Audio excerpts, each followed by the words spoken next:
wait.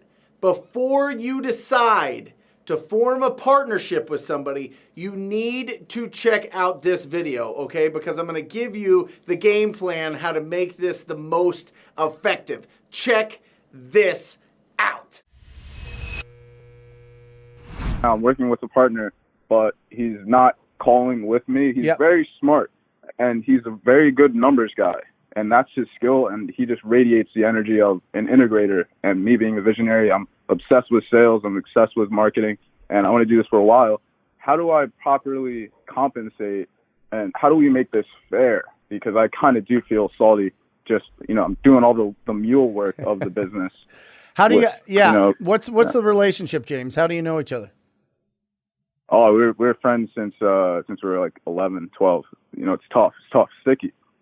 Fantastic. Well, here's the thing, James. You got to decide as soon as possible. Do you want, in this business, do you want to take more money home for you and your family, or do you want to celebrate the building of this business with your buddy?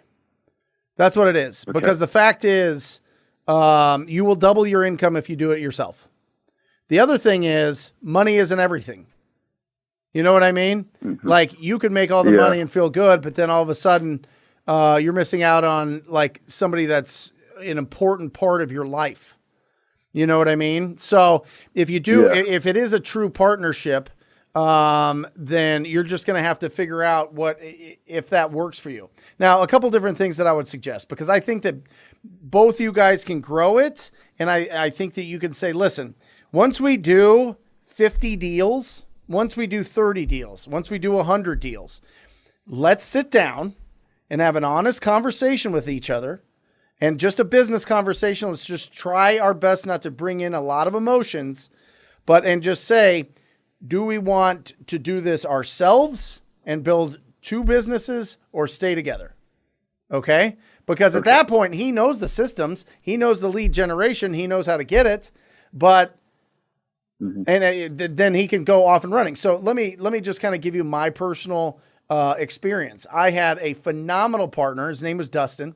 Phenomenal integrator, way smarter than me, way more consistent and reliable. Right? This guy we called him Daddy Dustin, right? Because he was just the most reliable. He had all the stuff. Right. He was incredible. And we split up in 2017. We had been business partners for about 3 years. I was always the one hunting. He would sell the deal. And then I started coaching, and then things kind of got all over the place. And he has quadrupled the amount of money he has made.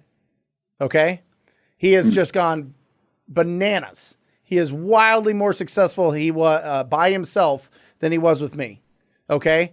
So, and vice versa. I mean, mine has gone, crazy as well. So I think that if you have that conversation, you say, okay, at 20 deals, we're going to look at this thing and decide. I think that that's the smartest way, because here's the thing, James, if you're already feeling like you're looking over your shoulder, and while you're making calls, he's at the beach or at the lake or on vacation or, doing research on where to go next, that's not a job. That's not a business partner. That's an employee. That's the problem. The problem is you gave half your company away for somebody that should just be a lead manager. And I pay my lead manager $20 an hour, $25 an hour. Anyway, but that's just the way it works. If you're starting to feel that way, then you need to communicate and just figure out, do you want to are you going to hit your financial goals in the time that you want, if you have a business partner? For sure. And he's also, go ahead, James. Yeah. Oh, okay. Well, yeah, he's also interested in being a long-term investor, holding properties and et cetera. His mindset is framed around ultimately being an investor. And I kind of radiate with that as well. Yeah. So I do think it could be a bit, but like you were saying, we just have to have a real conversation, the tough one, just talk about what we long-term want and what are we willing to do right now, for it. James, if you find the deal and you sell the deal and you're doing the customer service with the seller and the buyer and you're working with it and you get half of that, you're going to start getting bitter, bro. I am telling you, you just get bitter. You get bitter, and then it's almost like that girlfriend you don't want to break up with. You want them to break up with you. You know what I mean? And then all of a sudden you start getting like kind of, shorter, or you're just, you complain more, or you're just not as peppy, and you're not like bringing all that energy, and it just feels awkward. It's a gross place to be. You know what I mean? It's just a gross place to be, and it just doesn't feel good. So I would say over communicate, and just determine if you want to tie your goals into how much money you take home to you and your family and your goal and your real estate portfolio. And you are not responsible for his income. He's responsible. Your income is determined by the amount of value you provide to the marketplace. So if you're providing more, inevitably you guys will split up, and he's going to have to fend for himself. It's a lot easier if he's got enough runway and game plan to plan for that. If he's not willing to get on. That's why anybody, just to let you know, James, and we're kind of going along in this, but I think this is a great question. Anybody that joins my program that is partnered, and I don't care if they're husband and wife, but if they're buddies, if they're friends, if they're business partners, I say you both have to be hunting, or there's gonna be problems. Because if one person's hunting and the other one's gathering, there's gonna be problems. There's gonna be some friction there.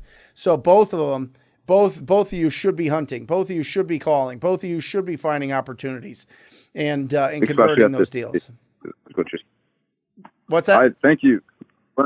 Especially at this stage, I feel getting the ground running. 100%. If you're building as you're building this thing and he's not hunting, what are you doing? I mean, you're giving half away. You're giving half away. But if he's willing to hunt, then now we're talking. If you want to settle this thing in, you guys are both willing to hunt and go out there and really make an impact. That's when things work for sure. Yeah. Thank you so much, Brent. And shout out to you. Shout out to Steve Trang. I'm trying to be one of his 100 millionaires. You guys have meant so much to me these months. You guys have literally changed my life, the projection of my life. I love economics, and this seems a direct way to get into it. And I'm going to buy you a steak dinner one night. I love it. I got you guys. Thank you I so love much. it. I'm excited for that, James. Thank you. Thank you. And the truth is, nothing happens unless James is making those 15,000 calls. Right? He's implementing. He's the hero of this thing. So I'll let a hero buy me a steak dinner. Little do you guys know, behind the scenes here, Jesse and Mike at 11 o'clock just ate a 2-pound bag of beef jerky. Okay. They are drinking so much water back here because they have like 150 grams of salt inside of them right now. It's not going to eat itself. No, it's not going to eat itself. Yeah. You need to get a little snack here once you get up.